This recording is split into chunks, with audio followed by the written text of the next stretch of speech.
السلام علیکم ورحمۃ اللہ وبرکاتہ۔ حضرت علی رضی اللہ تعالی عنہ کے پاس ایک لونڈی تھی جو آپ رضی اللہ تعالی عنہ کے لیے نہر فرات سے میٹھا پانی لایا کرتی تھی۔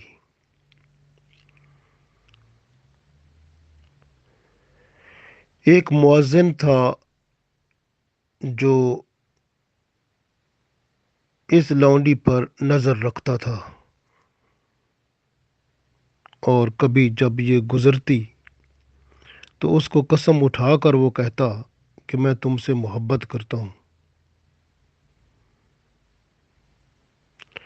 جب اس نے بار بار یہ فکرے دہرائے اور اکثر و بیشتر ایسا ہوا تو اس سے نہ رہا گیا۔ اس لونڈی نے اس کی شکایت حضرت علی رضی اللہ تعالی عنہ سے کر دی، تو حضرت علی رضی اللہ تعالی عنہ نے فرمایا کہ جب وہ تم سے کہے تو تم بھی اس کی جواب میں کہو کہ میں بھی تم سے محبت کرتی ہوں، اور پوچھو کہ اب آپ کیا چاہتے ہیں۔ تو اس لونڈی نے اس مؤذن سے یہی کہا کہ میں بھی تم سے محبت کرتی ہوں، پھر اب بتاؤ آپ کیا چاہتے ہو۔ تو اس مؤذن نے کہا کہ ہم صبر کریں گے حتیٰ کہ اللہ تعالیٰ ہمارے بارے میں کوئی فیصلہ فرما دیں، اور اللہ تعالیٰ بہتر فیصلہ فرمانے والا ہے۔ یہ لونڈی حضرت علی رضی اللہ تعالی عنہ کی خدمت میں حاضر ہوئی اور یہ سارا ماجرا کہہ سنایا۔ پھر حضرت علی رضی اللہ تعالی عنہ نے فرمایا، تم جاؤ اس کو ساتھ لے کر آؤ۔ تو یہ لونڈی گئی اور اس مؤذن کو ساتھ لے کر حاضر ہو گئی۔ حضرت علی رضی اللہ تعالی عنہ نے اسے خوش آمدید فرمایا اور اپنے قریب بٹھایا اور اس سے پوچھا، کیا تمہیں اس سے محبت ہے؟ اس نے کہا، ہاں امیر المومنین رضی اللہ تعالی عنہ، میں اس سے محبت کرتا ہوں۔ اس نے قسم اٹھا کر کہہ دیا۔ تو آپ رضی اللہ تعالی عنہ نے جب اس کی حالت دیکھی، کیونکہ حضرت علی رضی اللہ تعالی عنہ دل کا حال بھی جان لیتے تھے، تو اس کی حالت جب دیکھی تو آپ رضی اللہ تعالی عنہ کو اس کی حقانیت اور سچائی کا جب علم ہوا تو آپ رضی اللہ تعالی عنہ نے فرمایا، یہ لونڈی میں نے آپ کو دے دی، آپ کے ساتھ اس کی شادی کر دی۔ تو حضرت علی رضی اللہ تعالی عنہ نے اس لونڈی کو اس مؤذن کے ساتھ زندگی کا ساتھی بنا دیا۔ سبحان اللہ۔ حضرت علی رضی اللہ تعالی عنہ کتنا کرم فرمایا اس لونڈی پر اور اس مؤذن پر، کہ ان کی محبت کو آپ رضی اللہ تعالی عنہ نے اپنی خصوصی توجہ سے بھانپ لیا اور انہیں زندگی بھر کا ساتھی بنا دیا۔ بعض لوگ ایسے ہوتے ہیں جو مجازی محبت میں، یعنی لڑکیوں کی محبت میں، عورتوں کی محبت میں، یا عورتیں ہیں تو مردوں کی محبت میں اپنے آپ کو روگ لگا بیٹھتے ہیں۔ جب ایسی صورت شروع ہو کہ بندہ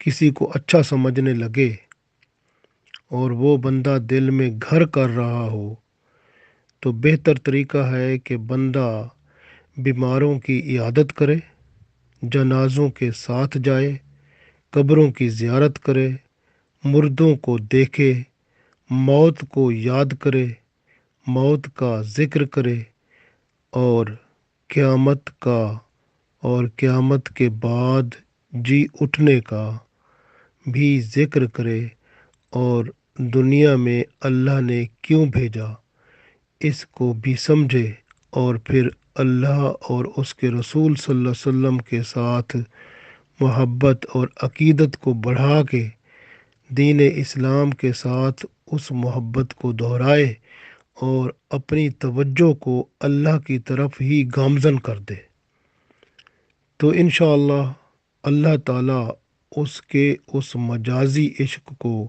حقیقی عشق میں بدل دے گا۔ اسی طرح بندہ یعنی اپنے اعضاء کو بھی گناہوں سے روکے، پاک دامن رکھے اپنے آپ کو، اور کسی گناہ کی طرف حرکت ہی نہ کرے، صبر کرے اور اللہ سے فریاد کرے، جتنی ہمت اللہ نے دی اتنی حد تک صبر کرے، اگر صبر میں کمی پائے تو اللہ کے حضور حاضر ہو جائے اور عرض کرے کہ یا اللہ جتنی ہمت تو نے عطا کی وہ میں نے صبر کیا، اب تو مجھے اور ہمت عطا فرما اور اپنا کرم اور فضل فرما، تو اللہ تعالیٰ اس کو اتنی ہمت عطا فرمائے گا کہ وہ ہر قسم کے گناہ کو، بری چیز کو، عشق مجازی کو، سب کو چھوڑ کر اللہ کی طرف ہی وہ متوجہ ہو جائے گا۔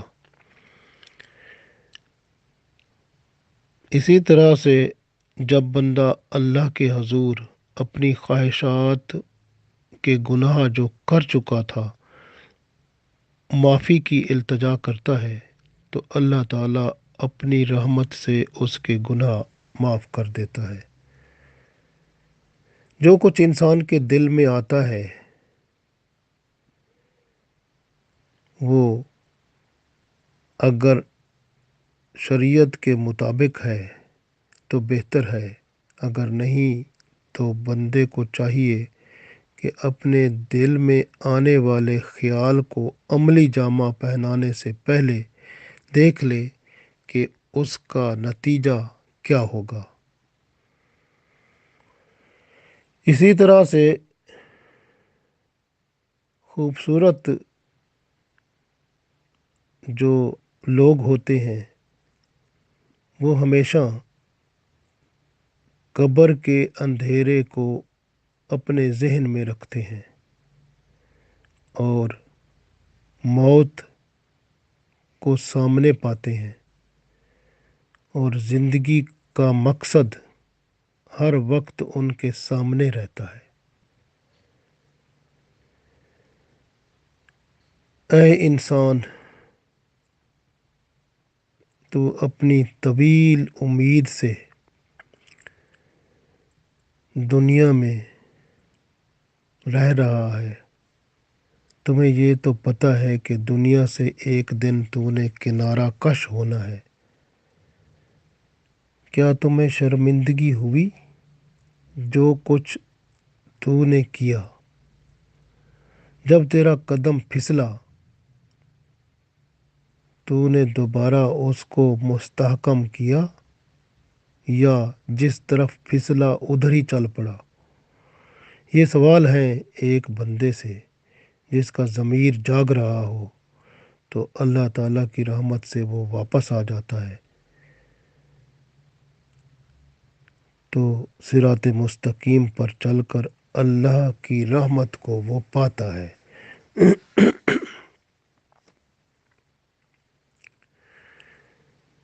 لمحے زندگی کے گزرتے جا رہے ہیں، سانس گنے جا رہے ہیں، اور خواب کی طرح یہ دنیا ہے۔ بیداری آخرت ہے، اور دنیا اور آخرت کا جو پل ہے وہ موت ہے۔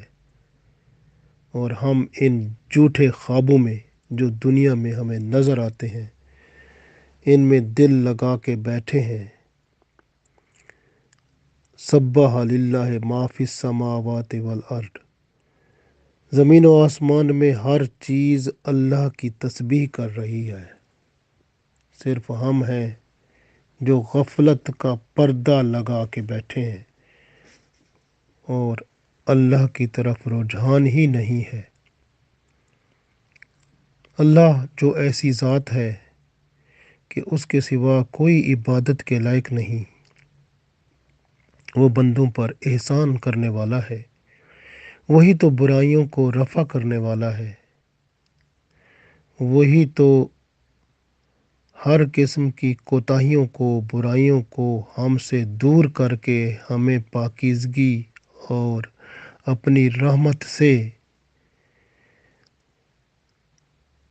جنت کے مقام تک پہنچانے والا ہے، وہی ہماری دعاؤں کو قبول کرنے والا ہے، ہمارے گناہوں کو بخشنے والا ہے، ہمارے عیبوں کی ستر پوشی کرنے والا ہے، ہماری تکلیفوں اور مصیبتوں کو دور کرنے والا ہے، مصیبت زدوں کی امداد کرنے والا ہے، حاجت مندوں کی حاجتیں پوری کرنے والا ہے۔ وہی اللہ ہے، وہی حمد و ثنا کا مستحق ہے۔ اسی کا ذکر اور شکر کر کے بندہ اگر اس دنیا میں اپنے آپ کو سکون پہنچا لے تو یہ سب سے بڑی عبادت ہے۔ جب بندہ مدد مانگتا ہے تو اللہ بندے کی مدد کرتا ہے۔ بندوں پر سب سے زیادہ مہربان ہے، وہ سب سے بڑا سخی ہے کہ طلب کرنے سے بھی زیادہ عطا کرتا ہے، دینے والوں میں سب سے بڑھ کر دینے والا ہے۔ جب رحم کی بھیک مانگتا ہے بندہ تو سب سے بڑی رحمت اس کی طرف سے بندے پر نازل ہوتی ہے۔ کرم اور بخشش کا ایسا دروازہ کھلتا ہے کہ جس کی حد نہیں ہوتی۔ التجا کرنے والوں کی التجا قبول کرنے والا ہے، توکل اور اعتماد کرنے والوں کی کفالت کرنے والا ہے۔ وہی اللہ ہے کہ جب کوئی چیز گم ہو جائے تو وہی واپس ہمیں عطا فرمانے والا ہے، یا اس کا بہتر متبادل عطا کرنے والا ہے۔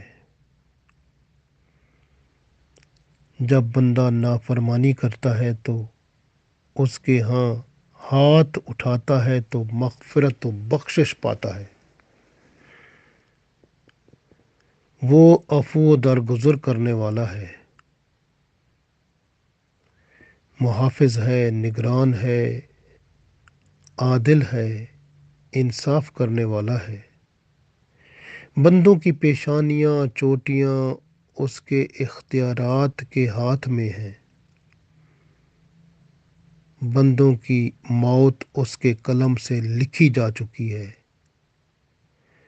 وہی ذات ہے جس کی طرف ہر ایک جی کھینچا چلا جاتا ہے، ہر مخفی چیز اس کے سامنے روشن اور ظاہر ہے، ساری مخلوق اس کے نور کے سامنے جھکی ہوئی ہے،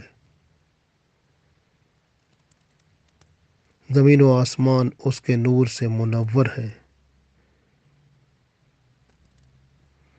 صالح اور ایماندار بننا اسی کی رحمت سے ہے۔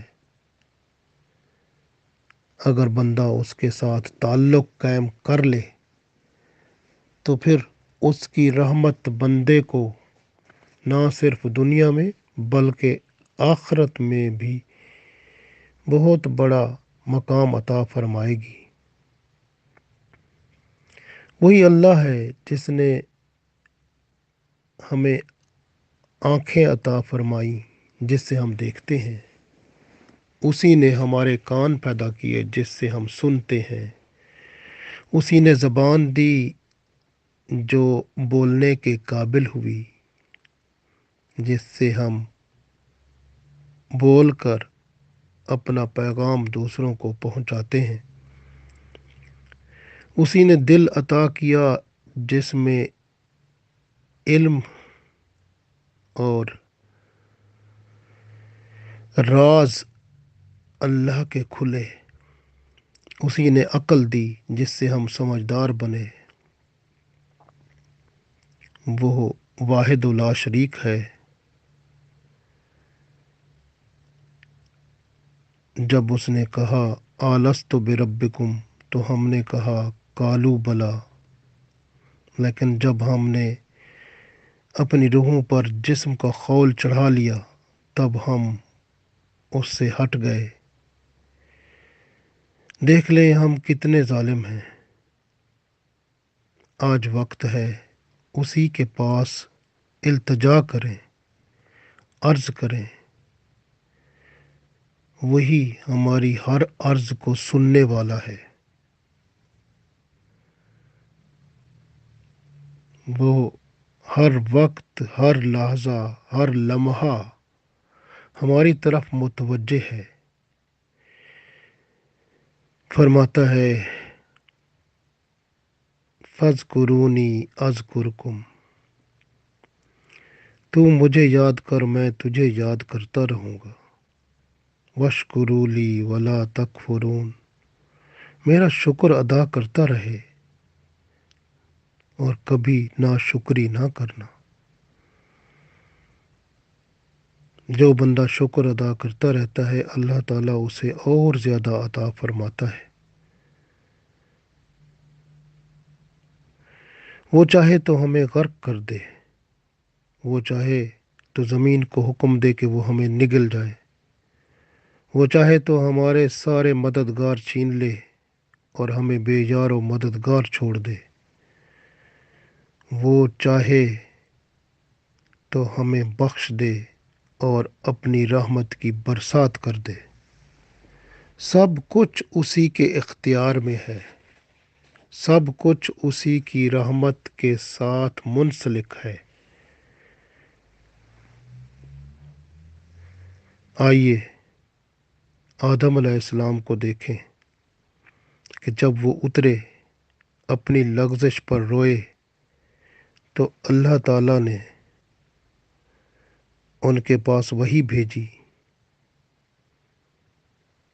کہ اے آدم علیہ السلام، میں نے زمین اور آسمان کے پیدا کرنے سے پہلے ہی عرش پر لکھ دیا تھا کہ جو توبہ کرے گا میں بہت بڑا بخشنے والا ہوں۔